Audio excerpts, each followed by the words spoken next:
Okay, the stream should be going out here, so I'll start letting people in. Hey, folks, welcome one and all. Good to have you here again today. Lovely day in June. We'll get started here momentarily. Just make sure everybody can get themselves settled, and then we'll get rolling, rocking and rolling. I'm excited about our guest today. Very creative individual. Explore some of what he's up to. We should be out there on Facebook, YouTube, Instagram, Twitter, and if you're out there on the socials and you're kind of checking this out, we'll introduce the program in a minute so you can understand what's going on and join us again sometime. And we'll also be putting some links into the chats so that if you want to join our actual live Zoom call right now, if you happen to be watching live on the social media, we'll try to get some links out there in the chats so you can click those and join, and we encourage you to do so. And we'll introduce where we're at here again momentarily. We like to give people a moment to settle in, but it's also good to get some context right off the bat. So here we go. Welcome to Piano Tech Radio Hour. We gather here every Saturday to meet with and learn from the most fascinating and knowledgeable folks in the piano world, including manufacturers, rebuilders, musicians, makers of other instruments, and of course, piano techs. Our mutual goal is to become better at our craft, to help each other, and to create an ever more musical world together. Piano Tech Radio Hour is brought to you by Piano Technicians Masterclasses, an online learning resource that brings you cutting-edge instruction from piano industry masters without leaving your home. You can find out more at pianotechniciansmasterclass.com. You can also subscribe to this program we're having right now. It's called Radio Hour, Piano Tech Radio Hour. You do that for just 16 bucks a month. You get direct access to each week's private Zoom call, as well as the archival recordings of over 200 episodes in our member area. You can join using the link bit.ly/join PTRH, bit.ly/join PTRH. And without further ado, I'll take a moment to introduce today's guest. Today's guest is Myron Silberstein. He's a Chicago-based teacher, vocal coach, collaborative pianist, composer, and music critic. He studied collaborative piano with Arlene Schrute at the Juilliard School and has graduate degrees in literature and philosophy from the University of Chicago's Committee on Social Thought. His performance career focuses on bringing attention to neglected masterpieces, and his compositions continue the tradition of those composers' sensibilities and emotional values. His compositions include 5 piano sonatas, 2 flute sonatas, over a dozen song cycles, and individual songs, some of which are written in collaboration with living poets, and numerous chamber and choral works. He has given first recordings to piano works by Vittorio Giannini, Peter Menin, and Norman Lloyd, and has also recorded works by Vincent Persichetti and Franz Liszt on Naxos, Centaur, Ictius, and Connoisseur Society. He teaches piano lessons, works as a coach for operatic and art song vocalists, and is a staff pianist for the C21 Women's Ensemble, a frequent accompanist for Chicago chapter NATS auditions. He is also the creator of Piano Unlocked, a web series of beginning piano lessons and advanced piano techniques. Myron, welcome to Piano Tech Radio Hour. Well, thank you. It's a pleasure to be here. Thank you for having me. Yeah, for sure. And I'll just give a context up front. Your audio is going to be a little bit roomy, but it's for a good reason because we're going to switch over and do some piano performance today. You're a fine player and composer, and you're going to share some of that music with us. So we'll just kind of keep the settings as they are, as Zoom is a little bit finicky getting the settings right.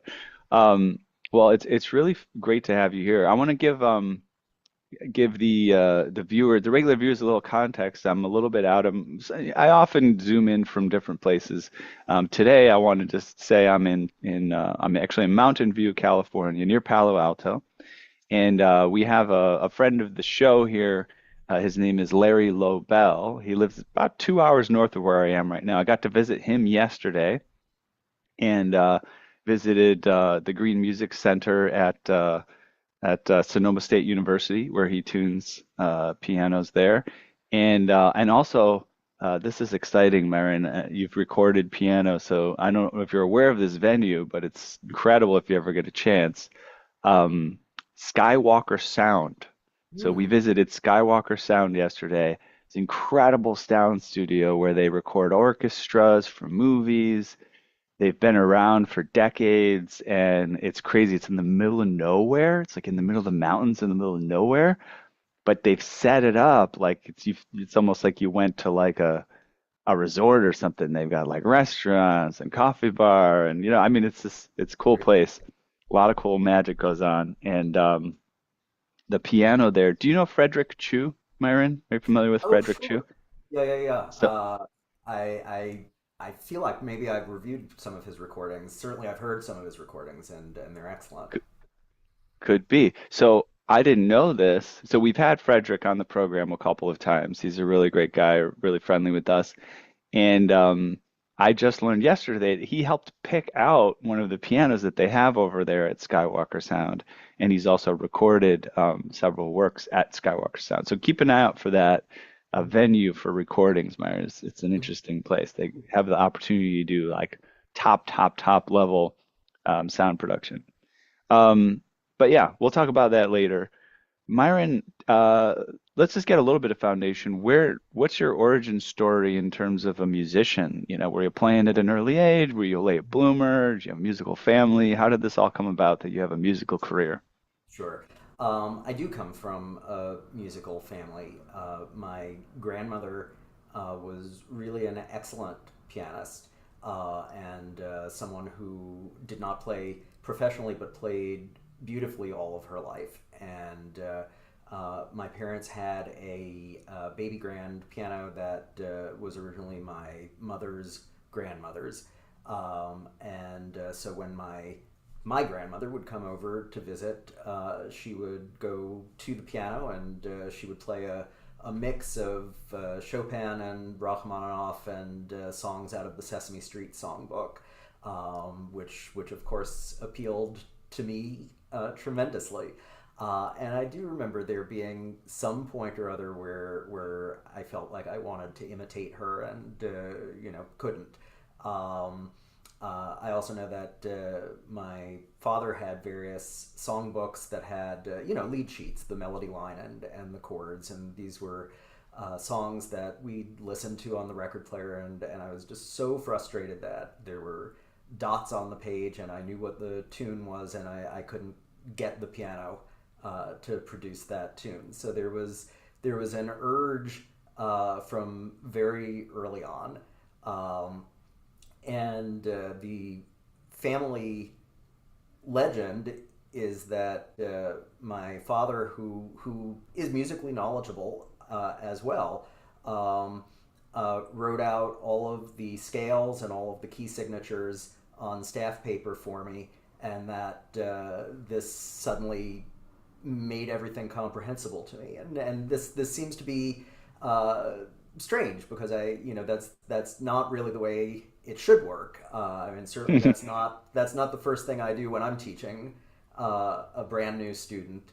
But maybe it did work, and I can say that the attunement to patterns within music has always been a strength of mine.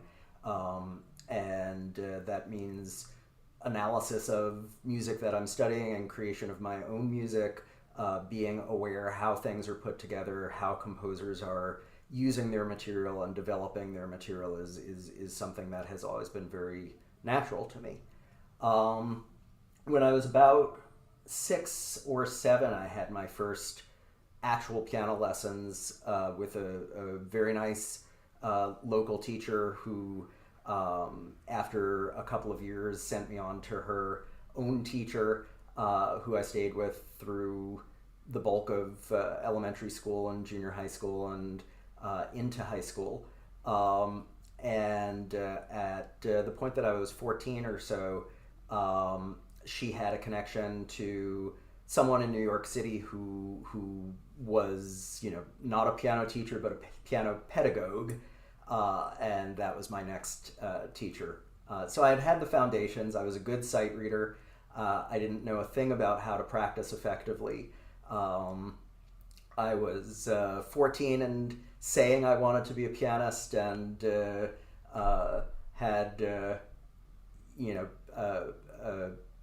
amateur, non-practiced technique, but some natural facility and interest, and then I needed to learn how to really develop as a musician and as a pianist. Cool. Well, yeah. So it kind of like happened. You kind of fell into it from there, I suppose. Yeah. You jumped in a little bit deeper than you thought, but you learned how to swim. No, that's exactly right.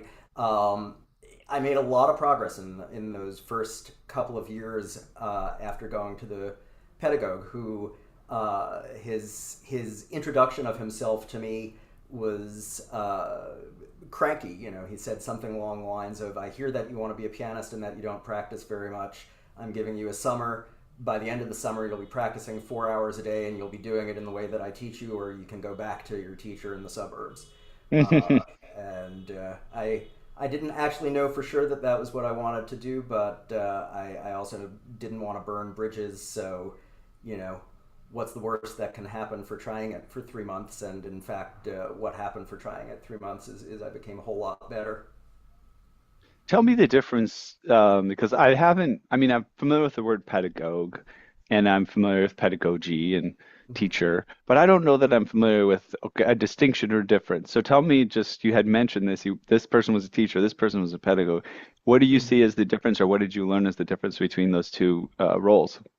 And I'll say that it's a difference in some ways that I'm making up, because I don't think that you'll find it in any kind of textbook. But um, there are teachers who are excellent, who instill a love of music in students, and give them the information that is needed to be able to get by on the piano and enjoy playing the piano. Uh, I see a pedagogue as someone whose primary interest is in teaching potential pianists how to become pianists, professional pianists or advanced pianists. Yeah, that makes sense. Contextually, that makes sense. But yeah, it's interesting though because I feel like pedagogy to me also evokes the study of learning and teaching, right? Like someone who takes the process of, you know, educating someone a little bit more from a meta perspective, right? And kind of takes the actual process of what how does teaching work more seriously. But And I think that that's right, and I think that that can apply not just to people who teach teachers how to teach, but also in the approach to teaching students. And another distinction that I would make is um, you can teach someone how to play the piano by giving them instruction to do certain things with their fingers, or to study certain exercises, or to give them certain pieces. And you can do all of that without explaining the more abstract concepts behind it. And I don't think there's anything wrong with that. And in fact, I suspect that many students would find it boring mhm. to, sort of have thrown on them in piano lessons all of the details of why you should sit a certain distance from the bend, from the keyboard, or why do this exercise instead of another exercise, or why do you need to think this way when you practice instead of you know practicing however you're inspired to practice at any time. But I think that even if you're not training someone to become a professional pianist, that there is an approach to teaching that gives the student all of that information. And I think, speaking as a teacher myself, I think it creates a lot of buy-in. One of the things that's crucial to me is that my students uh, understand the purpose of anything that I'm suggesting to them. It should never be Hmm. a matter of my authority, right? Just That, because I said so. yeah, just because I said so. You need to do this exercise, and you need to do it at this tempo and at this volume. It always Hmm. has to be, well, if you do it at this tempo and this volume, that gives you the opportunity to think about these things, and that will give you a greater connection to how your fingers work in this way. And then, regardless of whether a student actually loves going through the activity of the practice, they can always connect it to a purpose. And when they do make progress from it, they can also always connect the dots between how they're practicing is showing up in their progress. And then you have really sort of a lovely leverage point because you start off with students who would like to play better, but of course have not been taught about how practicing works. And the initial response to instruction and how to practice is that it probably sounds kind of boring. And even students who like me and like the ideas when I verbalize it will take a little while to really give it their all. And the other challenge with this is that practicing doesn't show up as progress in any sort of immediate way. By which I don't just mean that, well, practice for 15 minutes and after 15 minutes play and you'll see all the good that it does for you, which obviously, Right. you certainly won't. But practice this way for 2 weeks and you might only see the slightest glimmer of it being of any value. Yeah. And if a student can kind of suspend disbelief for 2 weeks or 3 weeks, and then there's that first sign that the things that they were doing are directly connected to the greater facility that they're having, then there's the leverage point where that makes them want to do, if they were doing 40% of the things I suggested, they'll want to do 50% now. Right. They can see some turnaround. Yeah, that makes sense. Yeah, I don't know if I mentioned it too, but I have some background in neuroscience, and Oh. I that part of the reason I got into the neuroscience domain was I was in music and I started to become fascinated with how understanding how the brain worked helped me practice better, learn better, progress as a musician. And now I find myself often when I'm teaching about something, I'm bringing in those analogies about what's going on. I do a little bit of coaching sometimes, every week, everything from sort of your career direction to kind of changing some aspect of your life as well. And just being able to say, okay, this is actually what's going on here. You're forging new connections in this Mhm. area of your brain, and this is why it takes a certain amount of time to gain traction. This is why, they say perfect practice makes perfect, Mhm. but imperfect practice does not make perfect. No, And that's there's, exactly right. yeah, And I don't have a background in neuroscience, but one of the things that I'm often talking to my students about is that the biggest frustrations that students have, and it's really very sad, is that they try to play a piece and they can't sight read it, which of course they can't sight read it. And the conclusion that they draw from that is that they're not very talented, and then they get discouraged. mm, But I spend a lot of time speaking with my students about the fact that before the hands can move at the speed of the piece, the mind has to be familiarized not just with what the notes are, but with what the movements are that are going to be needed to play the notes.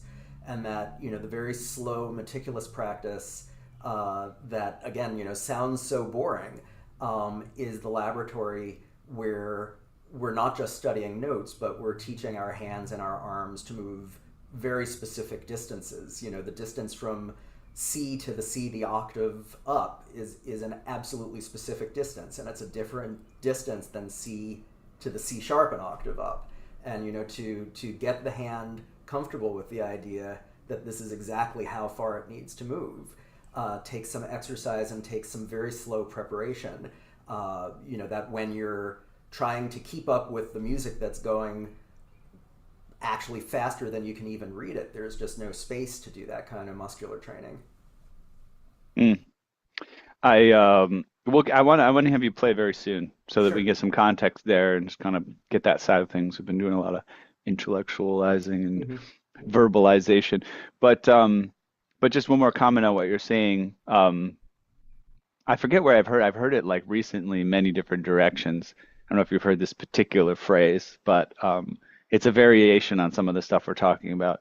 Slow is smooth, and smooth is fast, Yeah, yeah, I right? think So if you that's can do it slowly, but slow enough that it helps you do it smoothly, the smoothness of it that you can generate then helps you speed things up. And that makes a lot of sense from the way the brain works, and the Mhm. muscles and all that stuff. Right. And you want the fast work to essentially be a reminder of something that you already know, rather than a place where you're making split-second decisions that that you don't have time to really feel secure about the decisions that you're making. One more thing. When I first started, in my neuroscience, I studied birdsong as Mm. part of that training. And so we had birds in the lab and we would do experiments. One of my first experimental ideas, because the birds learn these little birds, the zebra finches, they would learn their song from the adult birds. And one of my first experimental ideas was, what if it was like the human learning process, where if you could slow the song down, maybe the bird would learn it better, right? You could give it a slower version of it. Um, I have to say we did not come up with any conclusive results. I think the birds they're just they're so ingrained biologically to just have to learn from the fast version, right? Because they never Mm. get the opportunity. That I don't think that really helped at all. Although you could go back and redo the experiment. I thought that was interesting. Um, all right, let's have just some music. I think it's a good transition. What would you like to share with us first? We're gonna do a couple in musical interludes. Yeah, sure. I'd like to play the first of a series of four impromptus that I wrote a couple of years ago. So I'll Wonderful. swivel around for, whoop, maybe not swivel quite that much. Yeah, that's a great angle though. All Yep. right.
Thank you. Oh, well, Wonderful. thank you. Thanks. Yeah, I love the I hadn't we had did met before and I had to hear another one of your pieces, so I'm starting to develop, more of a taste for what you pull together. And Mhm. I really just love the melodic lines and the chords, and we had talked before about how uh, it it resonates with my love for jazz music, and some of the things that are going on in jazz music, different eras and different styles. I mean, particularly I was hearing all those like fourths and fifths, and I Mhm. was thinking of kind of like McCoy Tyner, coming in and playing these type of voicings and melodies, and but you and I had talked about this previously, and so share with us, this relationship between classical music and potentially, jazz music, and the way that these type of voicings and chords and melodies have entered Mhm. uh, your vocabulary. Sure. Um, Maybe the first thing to say is that I know very, very little about jazz. And what I hear passively, I love and admire, but I don't have a jazz record collection. I can't articulate the different styles or the big names. Um, so, which is a preface to saying that what I know of these chords and these rhythms and these voicings have come from the classical side, and what is important to me is the permeation and overlap um, that at times was a direct emulation. So you think of Debussy, doing something like Gollywog's Cakewalk, and that is in fact a cakewalk. And so these are classical composers that heard some jazz music or some popular music, and they liked it, and they decided they wanted to see if they could put it into their voice. And those are those are great pieces. I gotta say, one of what I honestly think is one of the great 20th century works is Milhaud's Le Création du Monde. And what's fascinating about it is Milhaud was one of the most authentically aware composers in terms of his relationship to jazz. And toward the end of Le Création, there are these riffs that he notates in the score, and they're impossible to read. He's got 30-second notes tied to dotted 16th notes on the next beat. I mean, all of the things that actually someone who knows jazz would say, hey, okay, that's back phrasing. That's the band is having some fun, and the saxophone is doing some sort of cadenzas here, but Hmm. Neo writes it in to a T. And if you're a classically trained musician, I would imagine those rhythms would be very, very difficult to intellectualize. They're Mm. something you have to hear. So that's one level of influence. But then the other level is that as composers began working with things like 11th chords and 13th chords, as they began extending tonality, those composers who didn't want to fully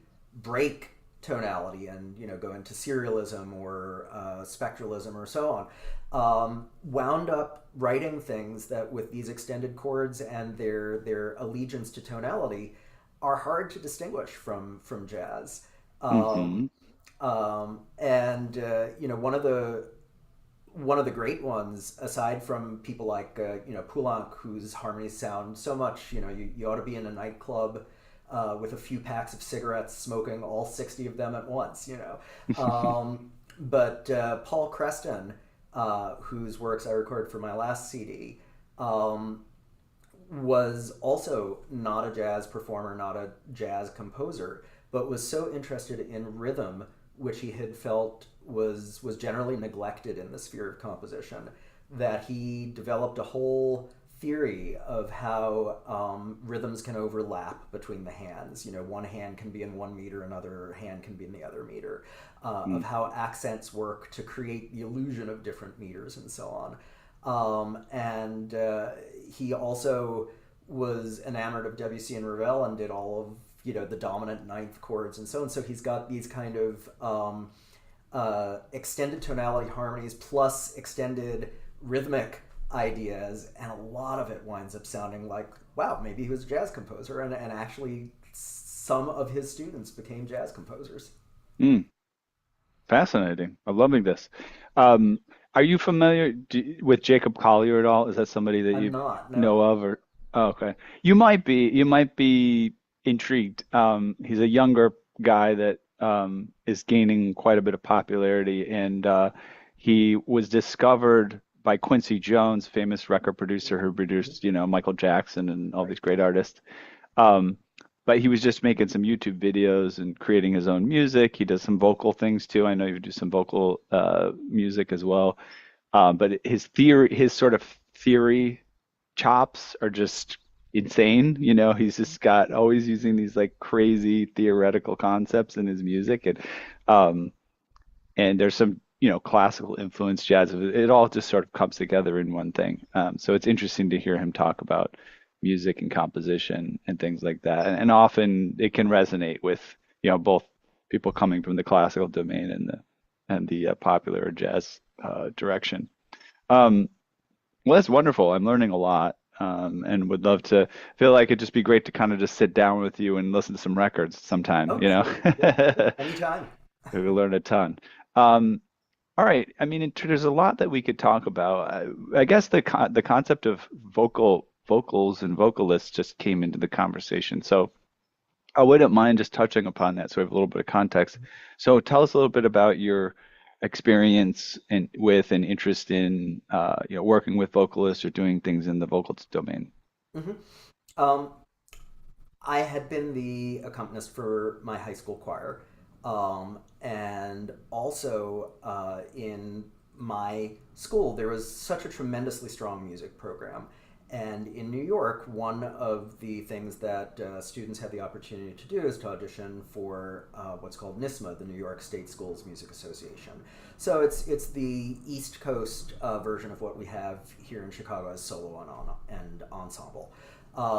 So students prepare a piece, they play the piece for an adjudicator, they get feedback. If they get outstanding scores, they can be nominated to participate in all county or all state ensembles. My school did not have an external accompanist. They didn't hire outside people, so I was the guy. And so I played for the choir. I played for a number of singers who auditioned for NISMA. Um, and it was just something that I did early on. I had mentioned that I was studying with what I had called a piano pedagogue, and the plan was to have a you know com- completely textbook traditional piano career. I was going to go to a conservatory. I was going to audition for young artists competitions. Uh, I was going to win them. I was going to achieve international renown playing standard repertoire, etc. Um, and the reality is that I had just started with a serious teacher a little bit too late. I was a motivated student with passion for the piano, but I didn't have the technique. And I auditioned for conservatories when I was 17, and I was waitlisted or didn't get in. And I was making a lot of progress with my teacher. So I decided to take what was going to be 1 year off to improve my technique and maybe audition again. And it was then that I did not matriculate at Juilliard, but took classes in the extension division. And one of the classes that I took was Arlene Schrutz's collaborative piano class. Um, and Arlene was and is, I think, one of the finest teachers of collaborative piano around. Um, and We had a class recital at the end. Advanced stuff. A good deal of Schubert art songs. I even played a couple of movements of the Mahler Kindentotenlieder. Um, uh, Copeland, wide variety of styles. And aside from enjoying the collaboration, um, it's also it's also a source of income.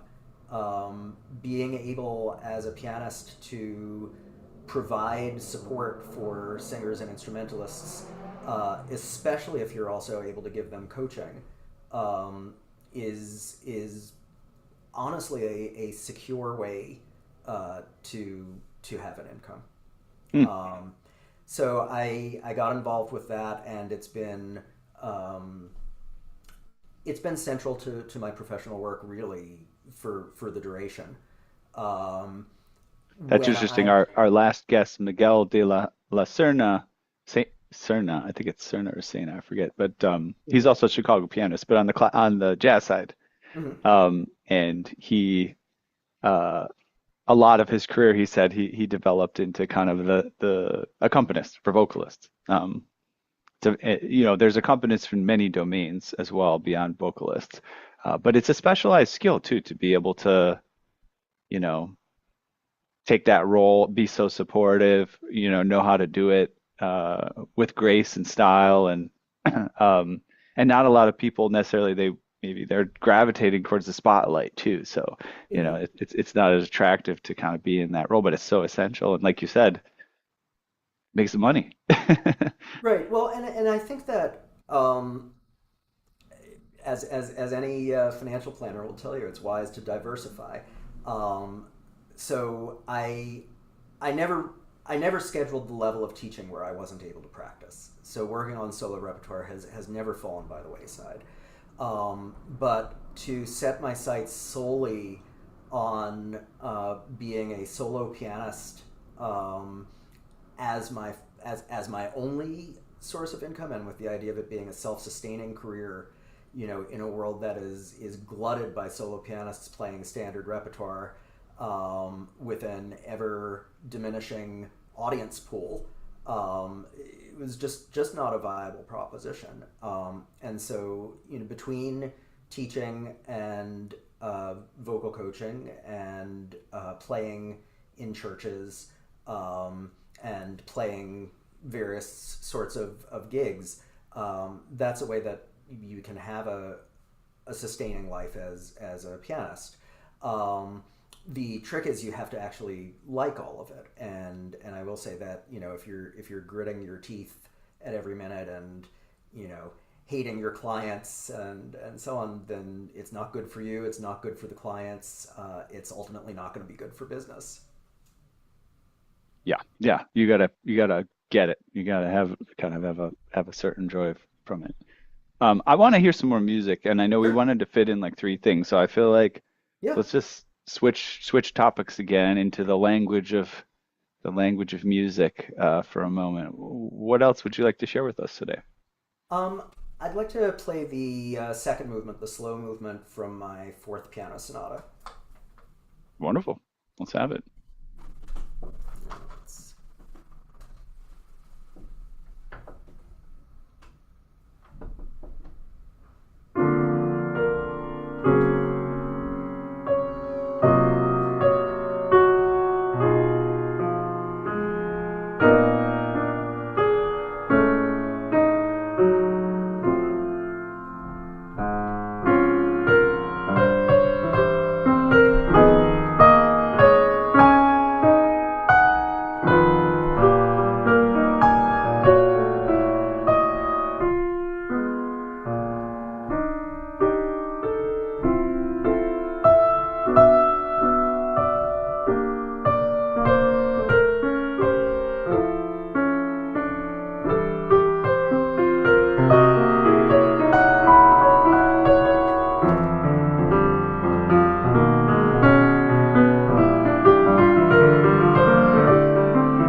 That one will really take you on a journey. Oh, well, thank you. I would describe that as I was trying to think of what it was. The first words that came to mind was stellar, thinking Oh, like well, thank you. like a starry sky, and then cosmic. You know, it Mm. had this kind of cosmic journey in my mind when I'm listening to it. Um, Tell me what's going on there between the left and the right hand, because I found that interesting to kind of they feel independent but coordinated, and Hmm. I wasn't listening closely enough to see if there was some sort of different time signatures or, because they weren't exactly synchronized. Was there anything special, or was that just sort of an illusion that I picked up? This one is not intentionally rhythmic focused. It's in some Mm-hmm. ways more song-like Mm-hmm. and more contrapuntal. But what it does do is it doesn't stick to a meter. So there are changing meters, and there are also phrases that don't begin on the downbeat. So the very beginning of it,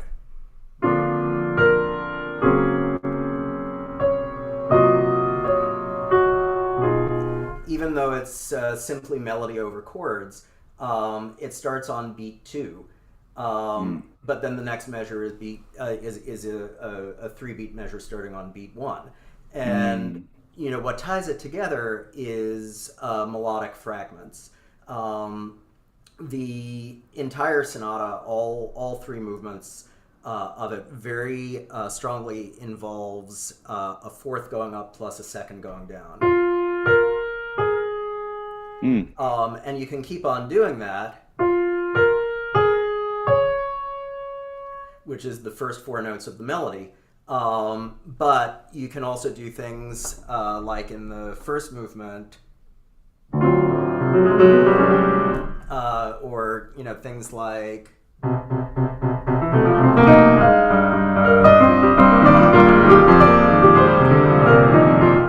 So you've got them going up, you've got them going down. The fourth turned upside down becomes a fifth. So instead of Mm-hmm. fourth up, second down, you can have fifth down, second up. Mm-hmm. So the fact that it is uh, technically you could say interval based, but I want to say it's melodic based, it's theme based. That gives me a lot of freedom rhythmically and a lot of freedom contrapuntally to do whatever I want to do. Great. Thank you for diving into that a little bit. But Well, that's analysis. I mean, that's how is the piece put mm-hmm. together, and what I think is so important is even though there are um, abstract threads that unify the piece, uh, the motivation for it is purely emotional. I wanted this to be poignant. I wanted it to be fragile. I wanted it to have a kind of late Brahmsian type of resolution. These repeated octaves.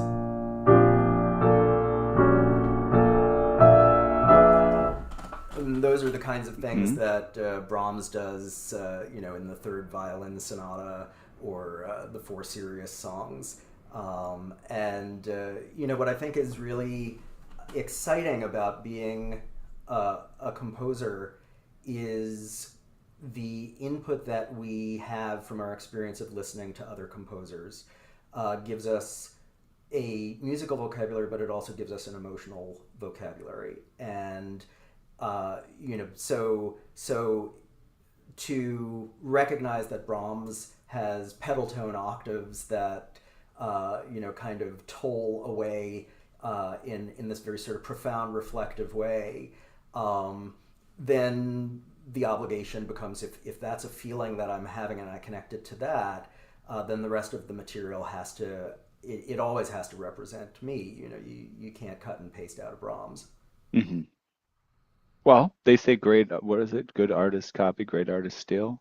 I guess you could do it if you want to. Um, no, but yeah, you've done a great job. Yeah, the way that I would explain it, I was going to ask you, but I think you sort of answered the question I had. going to ask, how much of that is intellectual, how much of it is intuitive. And it sounds like with this particular piece, it's kind of like a nice mix of Mhm. like an intellectual side and an intuitive side, kind of just pulling it together and letting it evolve. Yeah. Yeah, the way that I write is something occurs to me, which sounds passive, and in some ways it is. You know, there'll be times that I'll improvise around on the piano and uh, write down the things that I like as sort of building blocks for something that may happen. But more often, something will occur to me, and I'll write again at the piano. Trying things out. I'll write 30 seconds of music, um, and sheerly on instinct and on experimentation and feeling. And then what will happen is there reaches a certain point in the piece where I've written enough music that I start to say to myself, "Wow, there's a lot of ideas here. How about we take a step back and look at what exactly is going on here? What did I just do?" Hmm. And then figuring out what I've done Hmm. allows me to articulate some threads that can get me the rest of the way through the piece. Hmm. It's like unpack it, Hmm. see what you got, and then pack it back up and Hmm. continue the journey. Yeah, that's cool. Um, oh, what? Oh, I was gonna say, yeah, with especially with I think it was that last one. Yeah, it was very visual for me. As I closed my eyes, it had sort of like this visual thing to it. Have you done any? It doesn't seem like you've done a lot. Maybe you've done a little music with imagery, like having people maybe create like a moving image along with your music. If not, I would encourage it. But yeah, have you had experience with that? I haven't done that, but what I did do, and this is rare for me because you notice that the first piece I played was one of a series of impromptus, and this which I just played is a slow movement from a sonata, and in fact it's from my fourth sonata. So there have been a lot of sonatas, but I did write a series of pieces called Winter Landscapes, and those are miniatures.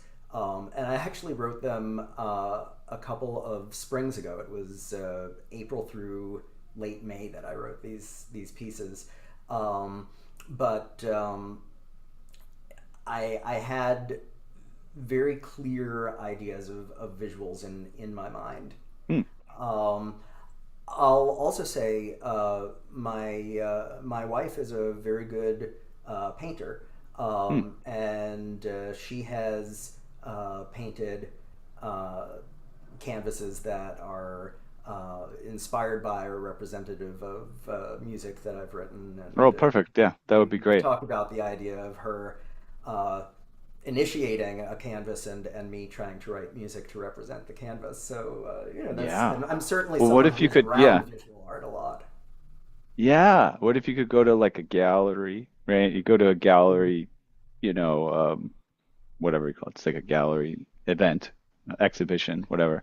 And then there's a set of headphones with each painting, and you could, That would be very oh, cool. that'd be cool. That would be very cool. Um, Also, I feel like dance. Interestingly enough, like with that last one, you said there's lots of mixed meter, so I don't know exactly how that would work, but I could imagine some sort of dance alongside of it.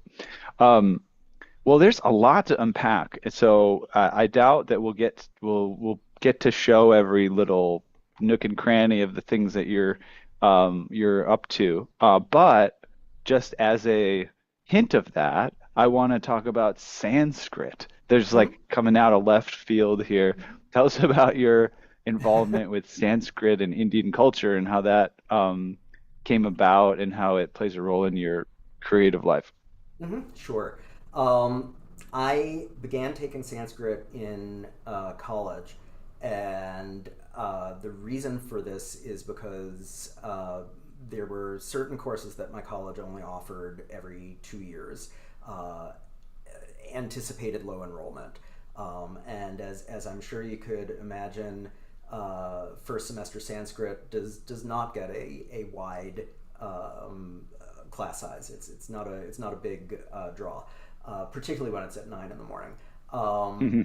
but though I didn't have any background in Indian culture at all, beyond having there's a really good Indian restaurant row in Pittsburgh where I went to school, and I'd eat at those restaurants, and there would be paintings with Sanskrit verses on them. I thought the alphabet was pretty. I mean, this is exactly the kind of undergraduate rationale for doing something. Why not? I mean, I'm in college. It's available to me. When else is it going to be available to me? And if I don't do it now, I've got to wait 2 years. And again, what's the harm in taking one semester? It's 12 weeks. And it was fascinating. The grammar is so intricate and so expressive. And I did well in the class, and I just kept on taking more semesters of it. And by the end of the third semester, though the textbooks always have translation exercises, they're not literary translation. Hmm. The king has an enemy. That's something you might translate. Hmm. But by the end of third semester, we were reading literature, and it's so imagistic and so fantastic. And the other part of this, which had not really been operative in my mind at the time, is one of my favorite authors was John Barth. And in John Barth's novels, he talks about how he had been a library intern at Johns Hopkins and had to reshelve everything in the classics department, and would sort of sneak time away from reshelving to actually read the stuff that he was supposed to be reshelving, and that he had come across the 1930s translation called The Ocean of Story, which is a translation of the epic, the Katasurit Saga, which is very, very underlooked. The Mahabharata, the Ramayana are the paramount Sanskrit literary texts, and the Katasurit Saga is who's ever heard of that? But it's a compendium of stories that descended through the Arabian Nights into Boccaccio and Chaucer and Shakespeare, and they're just so generative Mm. of so much Wow. that once I began taking Sanskrit, it occurred to me, wait, wasn't there some Sanskrit thing in this book that I liked, and maybe someday I'll read that. So I wound up taking more until I could read that, which I did in graduate school. But in terms of my musical career, the one place it has had a direct influence is about 4 years ago. I decided I wanted to do a multi-tradition collection of prayers for peace.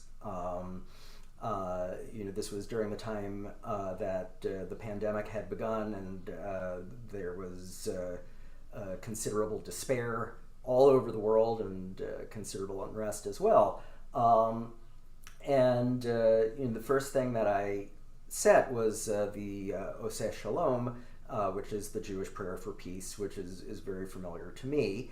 And it then occurred to me, the Shantipata is very different in perspective. Rather than he who makes peace in high places, in the heavens, bring peace also to us. The Shantipata, oh, let the peace that's in the heavens and the peace that's in the firmament, and it goes down a taxonomy to everything. The peace that's in the trees, let the peace that is in plants and animals and in medicines, and even let the peace that is in peace itself also be the peace that is in me. So once I wrote those two, I started thinking of what other traditions have peace prayers, traditions that I'm familiar with languages that I'm familiar with, and what the perspectives would be. So I set the apocryphal prayer of Saint Francis, written by a French monk around World War One. Lord, let me be an instrument of your peace. And then I also, in examining the Quran, there were some lovely, lovely surahs that I considered setting, but then I thought, why not the everyday greeting, Assalamu alaikum, peace be unto you, Hmm. which continues, and the mercy of God. Um, So I set those, and those have been some of my most successful pieces in terms of interest. Hmm. Chelsea Hollow, the San Francisco-based soprano, and her pianist Taylor Chan recorded two of them, the Sanskrit and the Arabic prayers, and released those on Arcade Records. And Elizabeth Schumann, who was recently the Collaborative Arts Institute of Chicago's vocal chamber fellow, asked me to arrange Assalamu Alaikum and Oseh Shalom for string quartet and soprano, and she did those at her culmination recital. And they've actually just been published by North Star Music, which they're coming out with an edition that'll be for three voice types, high, medium, and low. So I have to finish editing up the low voice edition. The high and medium edition is up and running already. Beautiful. What a wonderful project. I want us because we made space for it, at least in our plan. I want to have a bit more music, and then we'll wrap it up because that's what we do. We try to keep it to an hour. So Sure. yeah, play us another piece. Love to hear it. Sure. Since we spoke about the winter landscapes, Hmm. why don't I do one of them? If you've And got it, sure. I'll play it and not tell you the title, and I won't play a guessing game, but I'll play it and then we can talk about the title. All right.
Okay, wonderful. So a little guessing game as to what the title or the If inspiration.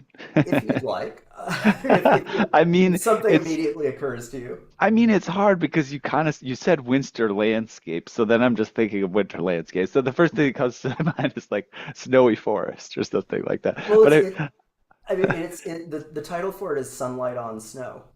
okay, beautiful.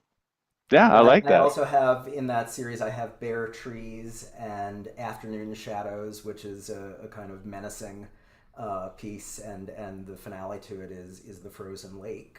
So it's a Chicago based series. Uh, So we don't get too depressed and right. in Chicago we got to make some music in the wintertime. But I mean, and you mentioned in the impromptu the presence of fourths and fifths, and there's something that I find so Yeah, crystalline about these it kind of is. stacked Yep. fourths. Yeah. Yeah. And there's also that interesting overlap, which again we can't dive too deep into, but just to give people something to think about. And we actually talked about it with some other composers and players previously. The synesthesia, like Hmm. this of music and visuals, right? What's really interesting about it from a neuroscientific perspective is the universality of some of these experiences. Why is it that, I'll hear these fourths and fifths and harmonies and melodies and you'll play them and you'll hear them and you'll say something like crystalline or shimmery, and we both go, yeah, yeah, that's Hmm. the sound of this visual thing. And again, I don't have the specific research or things like that, but from the patterns that I've seen in neuroscience, it's literally that some of the pathways where these two things overlap in the brain, they cross paths right there at this place, and so that we can create these associations. And the reason that some people are more synesthetic than others, where they actually may see a visual thing happen. Sometimes the explanation has been, and it's been a while since I looked deep into the research. There may be developments here. Um, what they call inhibition. So just like when you're sleeping, your brain inhibits all the in sensory input so that you can sleep. So you don't hear things that you normally would, so you can sleep, so you can focus on the world. Let me just listen to this versus let me see this, or let me see this over here, which is important visually, versus this is a totally different thing auditorially. There's inhibition going on in your brain so that because you can't even imagine, right? If all of the sensory input in your surroundings, auditory, visual, sensory, from touch, if that was all just nonstop, you wouldn't even be able to handle it. So there's this inhibition going on. It's just so that we don't get overwhelmed with all the signals coming in. But I love that. I love that, crystalline, shimmery type of thing. It's relatively universal. Um, okay, well let's start to wrap things up so we don't go too much over time here. Where can people go to find out more? There's a lot more to find out. As I said, we kind of had other topics we could talk about, but where would you suggest people go to explore more? My website, myronsilberstein.com, is the most direct and most comprehensive, and that has pages about my uh, solo performance work, my vocal coaching, and my composition, as well as a contact form to get directly in touch with me. Okay, wonderful. That works. Yeah, websites work. Well, other than that, I'll just do an outro here and we'll wrap up and we'll look out for more great stuff. This will come out as a podcast, within the next month or two as well, so people can listen in. But I'll wrap us out and say we've reached the end of another musical journey here at Piano Tech Radio Hour. Thanks again to Myron Silberstein as well as our local audience here for joining us. As always, we're brought to you by Piano Technicians Masterclasses, cutting-edge instruction for piano industry masters without leaving your home. If you joined us today just by signing for this session, individually make your life more convenient. Subscribe to Piano Tech Radio Hour, just $16 a month. Get the recording of today's session in our member area, automatic registration for each week's news session. You can sign up at bit.ly/join PTRH. That's bit.ly/join PTRH. And so we don't forget, you make sure you check us out on our social media channels, Piano Tech Masterclass or various variations of that. We've got LinkedIn, we've got Twitter, we've got Instagram, we've got Facebook. We're doing all sorts of activities on all of these places. We got the podcast at pianotechradio.com. Wonderful guests there. We've got a blog where we do more deeper educational stuff for piano technicians at pianotechniciansmasterclass.substack.com. We have a convention coming up on the 20th of this month, not that far off. We have three great lecturers in piano technology, as well as a surprise guest who's Grammy nominated and going to teach us about engaging with unique musical styles. So it's like a bonus thing that we'll reveal more about as we continue. So make sure and join the convention, bit.ly/PTMC24. Let's get you registered for that. And that's probably enough plugs. Let's sign it off and say thank you for joining us, and we'll see you again soon.